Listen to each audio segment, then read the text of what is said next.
नमस्ते बच्चों। कक्षा 7 विषय गणित और प्रश्नावली अपनी 11वीं शुरू कर रखी है। 11.1 के अपने क्वेश्चन हल करने हैं। तो 11वीं प्रश्नावली में आपको आयत और वर्ग के बारे में बताया गया है। तो इस प्रश्नावली को शुरू करने और आपको भी क्वेश्चन हल करने से पहले आपको कुछ चीज़ों के बारे में पता होना चाहिए, जैसे आयत, वर्ग, इन दोनों के बारे में कि आयत किसे कहते हैं, वर्ग किसे कहते हैं। आयत और वर्ग का परिमाप और क्षेत्रफल क्या चीज होती है। तो आयत किसे कहते हैं, आयत के बारे में, आयत एक प्रकार का, आयत और वर्ग दोनों किस में आते हैं, चतुर्भुज के प्रकारों में आते हैं कि चार भुजाओं से घिरी बंद आकृति को क्या कहते हैं, चतुर्भुज कहते हैं। तो आयत भी क्या है, एक प्रकार का चतुर्भुज है और वर्ग भी एक प्रकार का चतुर्भुज है। अब अपने जानते हैं कि आयत किसे कहते हैं। जिस चतुर्भुज की आमने सामने की भुजाएं समान हो, ध्यान से सुनना, जिस चतुर्भुज की आमने सामने की भुजाएं समान हो उसे क्या कहते हैं, आयत कहते हैं। और आयत का परिमाप क्या होता है, 2 गुना लंबाई प्लस चौड़ाई। 2 गुना लंबाई प्लस चौड़ाई क्या होता है, आयत का परिमाप। और परिमाप कहते किसे हैं, पहले आप जानो परिमाप और क्षेत्रफल क्या है। परिमाप और क्षेत्रफल क्या होता है इसके बारे में जानते हैं कि आप खेत के बारे में जैसे जानते हो कि खेत होता है, तो खेत के चारों ओर तारबंदी करते हैं। तो चारों ओर करते हैं ना तारबंदी, खेत के बीच में तो नहीं करते, मतलब एक सिरे से शुरू होकर चारों तरफ कर देते हैं। तो उस चारों तरफ की जो लंबाई होती है किसी भी चीज की, वो क्या कहलाती है, उसका परिमाप। कि एक बिंदु से शुरू होकर वापस पुनः उसी बिंदु पर आना, ये क्या कहलाता है, परिमाप। और क्षेत्रफल क्या होता है, खेत के अंदर जैसे बीज बोते हैं तो पूरे खेत के अंदर बीज बोए जाते हैं, साइड में तो नहीं बोए जाते। तो ये बीज कितने हैं, कितने बीज बोएगे, ये क्या होता है, क्षेत्रफल। मतलब अंदर का जो चीज है, एरिया है, वो तो क्या होता है, क्षेत्रफल। और एक सिरे से शुरू होकर वापस पुनः उसी जगह पर आ जाना, ये क्या होता है, परिमाप। तो आयत के बारे में, जिस चतुर्भुज की आमने सामने की भुजाएं समान होती है उसे क्या कहते हैं, आयत। और आयत का परिमाप क्या होता है, 2 गुना लंबाई प्लस चौड़ाई। और आयत का क्षेत्रफल क्या होता है, लंबाई गुना चौड़ाई। आयत का क्षेत्रफल क्या होता है, लंबाई गुना चौड़ाई। अब अपने बात करते हैं वर्ग की। तो वर्ग, जिस चतुर्भुज की चारों भुजाएं समान हो, जिस चतुर्भुज की चारों भुजाएं समान हो उसे क्या कहते हैं, वर्ग कहते हैं। और वर्ग का परिमाप क्या होता है, 4 गुना भुजा। 4 गुना भुजा होता है वर्ग का परिमाप। और वर्ग का क्षेत्रफल होता है भुजा गुना भुजा। वर्ग का क्षेत्रफल क्या होता है, भुजा गुना भुजा वर्ग का क्षेत्रफल होता है। ये है इसके दोनों के बारे में, ये आपको पता होना चाहिए।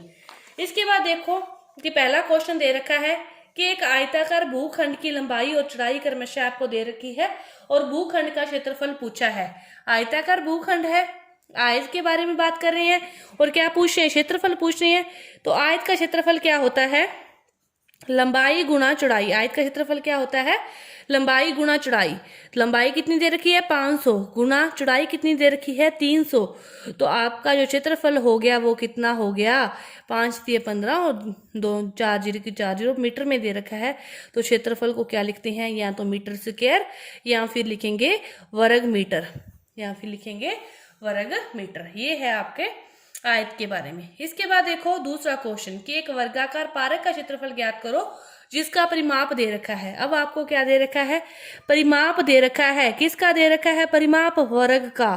कितना, 320 मीटर। परिमाप का सूत्र क्या होता है, 4 गुना भुजा बराबर 320 इक्वल टू भुजा की वैल्यू ज्ञात करनी है। तो 320 तो इस साइड है ही है, ये गुना में 4 है, इस साइड किस में आएगा, भाग में। 4 8 32 80 मीटर। ये क्या आ गई, भुजा आ गई वर्ग की। अपने क्या ज्ञात करना है, क्षेत्रफल ज्ञात करना है। तो 80 गुना 80, भुजा गुना भुजा, 80 गुना 80 6400 वर्ग मीटर। ये आपका क्या हो गया, वर्ग का क्षेत्रफल हो गया। सूत्र याद होंगे तो क्वेश्चन फटाफट हल हो जाएंगे। अब देखो एक आयताकार भूखंड की चौड़ाई ज्ञात करनी है। अब आपको क्या दे रखा है, आयत का क्षेत्रफल दे रखा है। क्या दे रखा है, आयत का क्षेत्रफल दे रखा है 480 मीटर स्क्वायर। लंबाई दे रखी है 22 मीटर, चौड़ाई ज्ञात करनी है। तो क्षेत्रफल क्या होता है, लंबाई गुना चौड़ाई इक्वल टू 440। लंबाई कितनी, 22 चौड़ाई x इक्वल टू 440, x की वैल्यू 440 अपॉन में 22, ये गुना में 22 इधर की साइड किस में आएगा, भाग में, तो 22 से इसको भाग दे दिया तो कितना 20 मीटर। आपकी जो चौड़ाई है वो कितनी आ गई, 20 मीटर आ गई। ये आपके 3 तक जो क्वेश्चन थे ये आपके पूरे हुए। इसके आगे देखो 11.1 का आपका चौथा क्वेश्चन हल करना है। तो चौथा क्वेश्चन क्या दे रखा है कि एक आयताकार शीट का परिमाप दे रखा है आपसे और लंबाई दे रखी है 35 सेंटीमीटर। परिमाप दे रखा है 100। आयत का परिमाप है, आयत के परिमाप, बस आपको ये आयत परिमाप दिमाग में आते ही सूत्र 2 गुना लंबाई प्लस चौड़ाई, सूत्र आ गया दिमाग में। अब देखो लंबाई और चौड़ाई में से क्या दे रखी है, लंबाई कितनी 35, उसको रख दो। 100 इक्वल टू 2 गुना लंबाई कितनी है 35 प्लस चौड़ाई x।